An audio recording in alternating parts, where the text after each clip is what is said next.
Hello, Tisha McDonald here, Alternatives Beauty Studio. So, we're going to continue with our month for facials and skincare.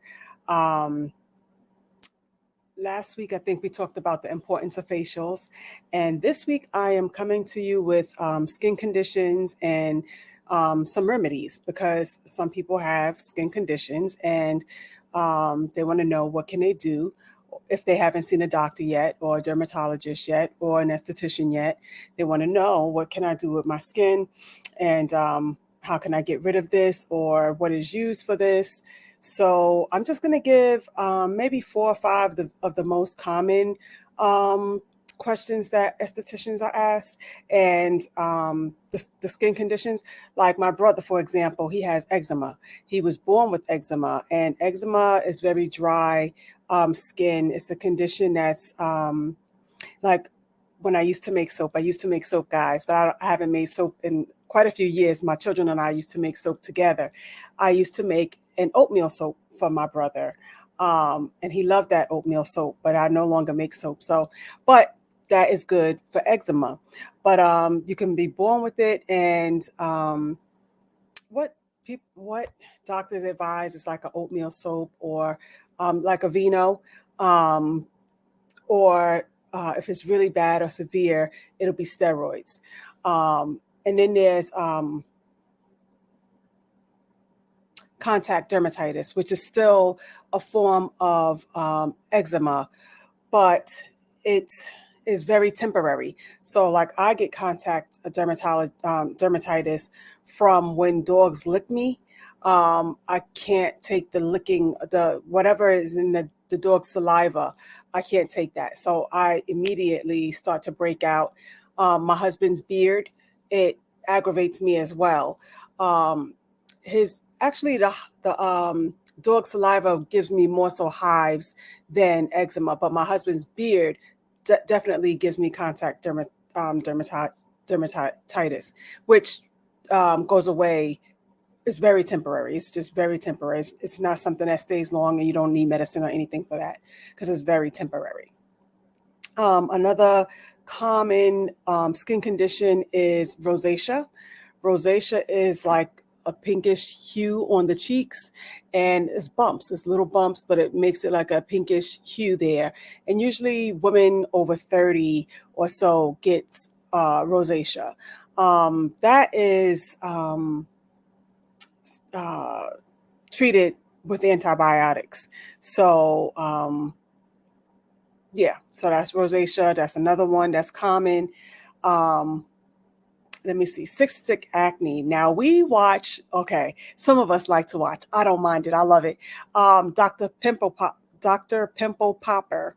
Um, that show, I've only seen it a couple of times, but I like the show. It doesn't freak me out or anything like that. She deals with a lot of patients that has cystic acne. But I took some notes because, I didn't want to forget anything. And the cystic acne is what we talked about last week, about not having clean skin and your skin being the largest organ on your body. We talked about how your skin is the first line of defense for pollutants and bacteria and the such. Well, cystic acne is a buildup of bacteria. It could be oil buildup, could be hormonal, could be environmental. Wearing makeup could exacerbate the situation. It doesn't. It can make it worse. Um, and so the suggested solution for that are warm compresses, um, over-the-counter medicines. But if that doesn't work, then you definitely have to see a dermatologist for that. But you should not use any kind of a home remedy because home remedies could make it worse because you don't know what you're doing. You're not a doctor. So you want to go to a dermatologist if it's really bad because like you see on Dr. Pimple Popper, like that's a tongue twister for me. She has to go in there and she's really squeezing all of that stuff out. And estheticians could do the same. However, they should be working in like a dermatological office as an esthetician. So that is the cystic acne. Um, Then you just have your regular acne, the common acne. It's blocked follicles. And again, we talked about oily bacteria, oils and bacteria, dead skin buildup. We talked about acne last week.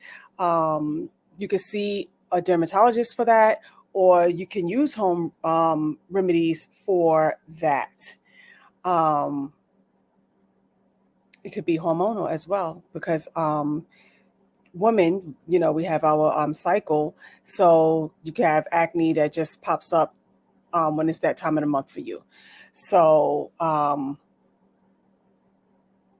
that's that. And with the acne, you can use retinol, which is an over-the-counter medicine.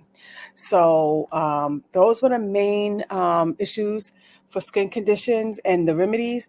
But also, let's talk about the basic: oily skin and dry skin. So dry skin has many causes. Your water could be too hard, your environment, the weather, harsh soaps, not moisturizing at all, or it could be a sign of a skin condition such as eczema, which it's that dry, flaky type skin. So that's the dry skin, and we know if you're not moisturizing, go ahead and moisturize. If your water is hard, like here in the Poconos, the water is very hard. We had to get a water softener in my house. So if you can do that, then do that, but still moisturize. So if you have dry skin, the remedy to that is to moisturize. So, and then you have your oily skin. Now, oily skin, you could just be born with the oily skin. I mean, I had a client whose skin all over the body was just very, very oily. It was a male. His back was oily, just everywhere on him. He just oozed oil. So you want to cleanse twice a day when you have oily skin. You want to, as a woman, if you wear makeup, you want to wear a matte makeup. You don't want to wear makeup that has a lot of shimmer in it.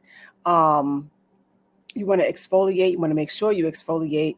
You want to keep your makeup tools clean. You want to do that anyway, but especially if you have oily skin or if you have acne prone skin, you want to make sure that your tools that you apply your makeup with are clean. And mask. I told you I do that, maybe once a month or so. You want to use a clay mask for oily skin, because the clay is very dry and it takes out the impurities. So you want to use a clay mask for that. So we just covered some of the basics of skin conditions and some of their remedies. I always try to keep these videos short if I can. And so that's all I have for you today. I told you about eczema, contact dermatitis, which is the same thing as eczema, but it's just very brief, very temporary.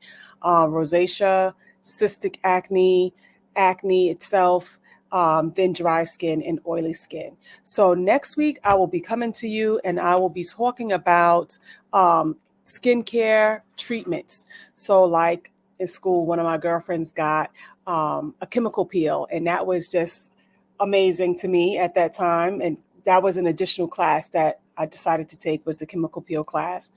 So we'll talk about things like that next week. All right, I will see you next week. Thank you for joining me today. So long.